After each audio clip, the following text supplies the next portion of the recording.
అదే RTV app వార్తల్ని క్షణాల్లో చదివే అవకాశం ఉంటుంది. ఒక న్యూస్ పేపర్, ఒక టెలివిజన్ ఛానల్ మీ చేతుల్లో ఎప్పుడూ ఉంటాయి. అనకాపల్లి జిల్లాలో కోటవరట్ల మండలంలో కైలాసపట్నం విలేజ్లో ఒక ప్రైవేట్ వ్యక్తి ఒక హాస్టల్ రన్ చేసినప్పుడు ఆ పిల్లలకు సాటర్డే వచ్చి భోజనం పెట్టిన తర్వాత కొంతమంది పిల్లలు కంప్లైంట్ చేసినారు. స్టమక్ ఏక్ ఉంది, వామిటింగ్ చేయడం మొదలుపెట్టారు. దాంట్లో ఒక పిల్ల మాత్రం తీసుకెళ్ళి సిఎస్సి కోటవరటాల్లో చూపించుకొని అది మళ్ళీ డిశ్చార్జ్ చేసి ఇంటికి హాస్టల్కి తీసుకెళ్ళిపోయారు.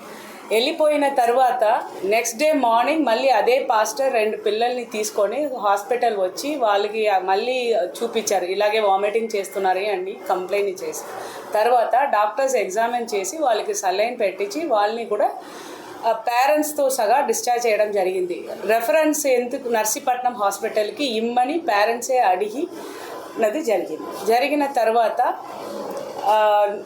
ఈరోజు మార్నింగ్ అంటే మండే రోజు మార్నింగ్ నాకు కలెక్టర్ ఏఎస్ఆర్ గారు ఒక మెసేజ్ ఫార్వర్డ్ చేశారు. ఇలా ఇక్కడ అనకాపల్లి జిల్లాలో జరుగుతున్న ఒక హాస్టల్లో చదివే 2 పిల్లలు చనిపోయారు, అది కూడా ఫుడ్ పాయిజనింగ్ వల్ల, సివియర్ డీహైడ్రేషన్ వల్ల చనిపోయారని మెసేజ్ వచ్చిన తర్వాత మా ఆఫీసర్స్ని ఇక్కడ పంపించడం జరిగింది. జాయింట్ కలెక్టర్ గారు స్వయంగా వచ్చారు, హాస్టల్స్ అన్ని విజిట్ చేశారు. మీన్ టైం ఎక్కడెక్కడ పిల్లలు, ఎంతమంది పిల్లలు వీళ్ళు ఈ హాస్టల్లో రెసిడెన్షియల్గా ఉన్నవాళ్ళు అని వాళ్ళ డేటా అన్ని తెచ్చుకోవడం జరిగింది. దాంట్లో 86 పిల్లలు వాళ్ళ దగ్గర ఉన్నారని, ఆ 86లో 20 మందికే ఇలా జరిగింది అని వాళ్ళు చెప్పడం జరిగింది. పోలీసు వాళ్ళ దగ్గర నుంచి మేము డేటా తీసుకొని మళ్ళీ ప్రతి ఒక్క పేరెంట్కి మేము ఫోన్ చేసి వాళ్ళ పిల్లలు ఎక్కడ ఉన్నారు, వాళ్ళు చెప్పిన అడ్రస్ అన్ని కరెక్టా లేదా అని క్రాస్ వెరిఫికేషన్ చేసుకున్న తర్వాత ఈ డేటాని మేము ఏఎస్ఆర్ జిల్లాకి షేర్ చేయడం జరిగింది.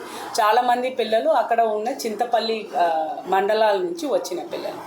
ఏఎస్ఆర్ కలెక్టర్ గారు పిఓఐటిడిఏ ద్వారా ఒక టీం ఏర్పాటు చేసి ప్రతి ఒక్క పిల్లవాడిని ట్రేస్ చేయడం మొదలుపెట్టి బై నౌ మేము 73 చిల్డ్రన్ని హాస్పిటల్లో, వేరియస్ హాస్పిటల్స్లో, కేజీహెచ్లో మాకు 14 చిల్డ్రన్ని రెఫర్ చేశాము.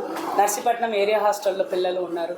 అలా సిఎస్సి కోటవరటాల్లో కొంతమంది పిల్లలు ఉన్నారు. అలాగే మనకి ఏఎస్ఆర్ జిల్లాలో కొన్ని పిహెచ్సిలో పిల్లల్ని పెట్టాం. మొత్తం 73 పిల్లల్ని మేము తీసుకువచ్చి, అంటే అందరికీ సివియర్గా ఏమీ లేదు కానీ ఒక అబ్జర్వేషన్లో ఉంచాలి కాబట్టి వాళ్ళని అక్కడ ఉంచడం జరిగింది.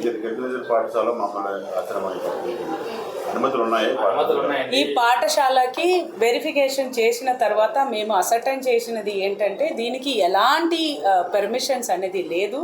ఆయన ఒక ట్రస్ట్ పేరు మీద ఆ బిల్డింగ్ని రిజిస్ట్రేషన్ చేసుకోవడం జరిగింది.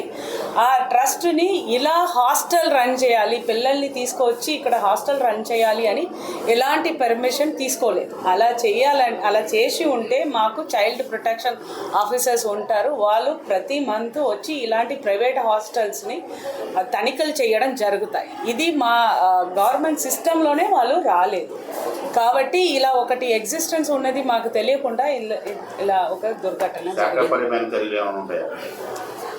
ఎంక్వైరీ ఇనిషియేట్ చేసినాము. ఎవరెవరు దీనికి బాధ్యతలు మాత్రం ఉన్నారో అది హానరబుల్ చీఫ్ మినిస్టర్ గారు చెప్పారు. వాళ్ళు రెస్పాన్సిబిలిటీ ఇది ఎవరో వాళ్ళని సస్పెండ్ చేయడం మాత్రం డెఫినెట్గా జరుగుతుంది. ఎంతమంది చనిపోయారు మేడం? వాళ్ళకి ఎక్స్రేస్ ఏమైనా గవర్నమెంట్ తరఫున? 3 పిల్లలు చనిపోయారు. అన్ఫార్చునేట్లీ వాళ్ళకి 10 లక్షలు సీఎం గారు స్వయంగానే ఎక్స్గ్రేషియా అనౌన్స్ చేయాలి. ఇలాంటి సంఘటన జరిగినప్పుడే కానీ దీనిపై ప్రత్యేకమైన బృందాలు కానీ ఇలాంటి పాఠశాలలు చాలా కోపంలో ఉన్నాయి. ఎలాంటి చర్యలు చేపడతారు?